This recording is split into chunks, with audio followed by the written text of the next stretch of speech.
Originally, this video was going to be about some cards I think are overplayed in casual Commander. But as I worked on the video, I began to wonder why people play these. And I think I figured out the reason. Let's look at Reliquary Tower, a tremendously popular card. In almost 30% of decks according to EDH Rec. It shows up everywhere from colorless to 5-color. If we look at the Dragon decks on EDH Rec, we'll find about 5,300 players who have Reliquary Tower in the deck. And if you look at these two cards and say to yourself, wow, the tower is perfect.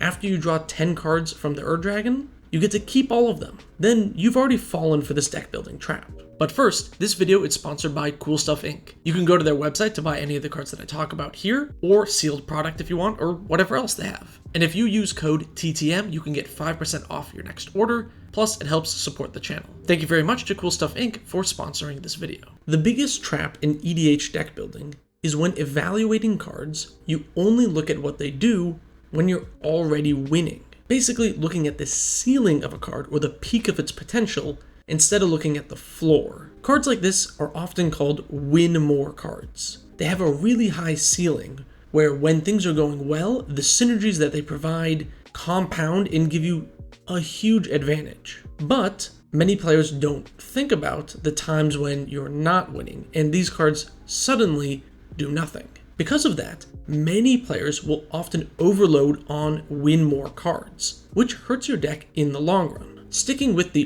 Dragon Reliquary Tower example, let's really think about when the tower is actually useful. So having an unlimited hand size does nothing unless you have 8 or more cards in hand. Furthermore, 8 or more cards you want to keep in hand. Many decks have some form of graveyard synergies, so you might actually want to discard a card instead of keeping it in hand, but let's pretend you don't. Well, in your 8-card hand, what if you have multiple lands? You could probably just discard one of those and not really lose any value. But let's say you have 8 cards in hand. None of them are any use when in the graveyard, and they're all cards you're going to realistically use later in the game, or cards you will need to win this game. Because if you think about it, if you have 5, 10 drops in hand, how many of them are you realistically going to be able to play? So looking at the Dragon, that means Reliquary Tower's ceiling is when you draw a ton of cards with a commander, put a big permanent in play, still have more than 7 cards in hand, and you're able to utilize all of those in the coming turns to win.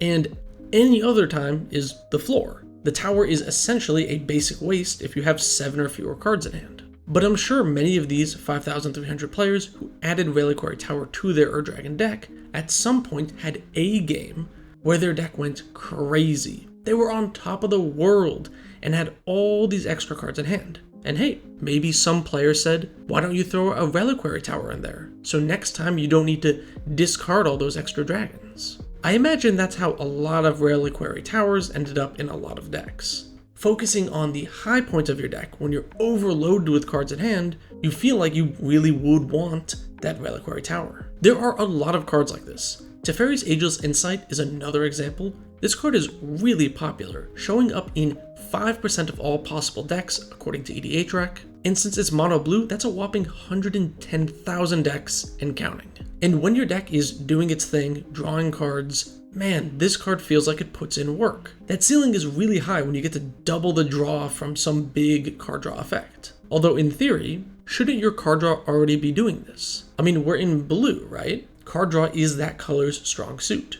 Do you need to double the draw from a Treasure Cruise or Pull from Tomorrow? How often is that relevant? Now, between the floor and ceiling is you drawing a lot of extra cards and not being able to use them. Let's say you did double the card draw from a Pull from Tomorrow, drew 10 cards, and then you didn't need all those 10 cards. You just discarded some of them or kept them in hand and never cast them. The floor for Teferi's Ageless Insight is then when you're low on cards and you would actually prefer real card draw instead of this 4-mana enchantment which has no effect on its own. Here's another example, Helm of the Host. At first glance, this seems like a very powerful card. I mean, think about it. Getting an extra copy of your commander every turn seems insane. The ceiling, where you get to keep making copies of your commander multiple turns in a row and have all your synergy work double or triple, it's very enticing. Yet the floor of spending 4 mana to cast this, 5 mana to equip, and your commander getting sniped by a Path to Exile is pretty discouraging. Plus, since the helm is a huge threat, it usually prompts a board wipe which takes out your commander and the copies. And I think the most common win more card are those that only work when your commander is in play. I feel like a lot of Nadu players are going to learn this lesson pretty quick. Since their commander is likely going to get focused down by the whole table, those Sway of Illusion effects are suddenly a lot worse where all it does is change some colors and draw a card. One last way this deck building trap manifests is in a lack of removal. People focus on the time when their Krenko deck is going to have 100 million tokens in play, so then they'll skip out on board wipes. But sometimes you fall behind and you're going to need that board wipe to catch back up. I'm not going to focus on removal too much in this video just because I talk about playing more removal in many other videos, and I think the do nothing win more cards are a lot more interesting to focus on. I recently had a conversation with a patron where they were working on their Shelob deck, and they asked about the new Aveline de Grand Prix. Damn, 4 years of French and I still can't pronounce anything. My recommendation was to check how many Death Touch creatures are in the deck, because yeah, with your commander in play, all your spiders get Death Touch, but what happens when you cast Aveline and don't have your commander in play? Does it do anything? So that's it, right? Just don't play these do nothing win more cards, and your deck will be better. Well, it's not that simple. Most cards on their own do nothing, and cards that do stuff on their own are usually removal, ramp, tutors, card draw, sort of generic value cards. But you can't make a deck of just removal, ramp, and card draw. You're going to want some synergy cards, but those synergy cards likely don't do anything without the required synergy. And you can't only play cards that function best when you're behind. Otherwise, when you end up in the lead, you're not able to convert that to a win. And I'm not recommending good stuff piles where you just play generically powerful cards with no synergy, because a synergistic deck can often be more powerful if you actually manage to put the pieces together. So when are win more cards worth playing? It has to do with power level and the ease of synergy. Take Craterhoof or Moonshaker as examples. On an empty board, they're basically useless. They're large-ish creatures and that's about it. But does that mean these cards are bad? No, of course not. These are some of the best finishers in the format. The ceiling on these cards is not just keeping a few extra cards in hand, it's just winning the game. Because the peak of their power wins you the game, it's often worth the risk of sometimes they're bad. And we can see this the other way. The generically powerful cards that are not win more pieces are usually bad when you're ahead. If you have a huge board, Farewell is not really great. But if you're way behind and everyone else has a huge board, Farewell is probably the best card to have. So Moonshaker and Craterhoof are examples of win more cards that have such a high ceiling they're worth playing. But let's look at some that have easy enough synergy that they could be worth playing as well. Teferi's Ageless Insight is a card that I see people play in lots of random decks, but it's actually best in something that plays a lot of cantrips, like a Watcher in the Water deck full of cheap ways to draw cards at instant speed. Then this enchantment becomes significantly more powerful. You're not trying to double up on your card draw that's already good enough to get you where you need to go. In a Watcher deck, the floor for this card is still nothing. But if you have any cantrip, suddenly you're doubling the effectiveness of the cantrip, which lets you hit another cantrip and chain it even further. And if you have many of these effects, it's very unlikely that the Ageless Insight is going to do nothing. Another example of a card that does nothing on its own, which I use, is Greater Good. With nothing else on board, it's useless. But any creature with at least 3 power makes this card filtering, and any creature with power 4 or more gives me card advantage. That is an incredibly low bar to clear, so Greater Good is almost never going to end up doing nothing.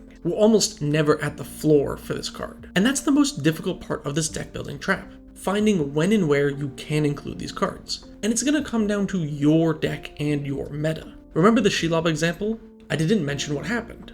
Did they choose to put the new card in the deck or not? Well, after talking, we decided it was worth adding, even though only 2 other cards in the deck had Death Touch. And the reason was, they said removal wasn't very common in their playgroup, so Shelob sticks around for a long time and is consistently on the board. Well, if you're in a meta where people let your commander roam free, then by all means, lean more into these win more big advantage cards because you can get away with it. So what do I personally do when a new card comes out and I want to evaluate it for my deck? Basically, scenario analysis. What does the card do for me at worst, best, and on average? If it's a generically useful card like Ramp, Card Draw, or Tutor, I basically know what it's going to do on average all of the time. the effect is right there on the card. But if it's a synergy piece, I need to break down what might happen. At worst, this is something you top deck and it does nothing. At best, it gives you some crazy game-winning advantage when paired with your best synergy. And on average,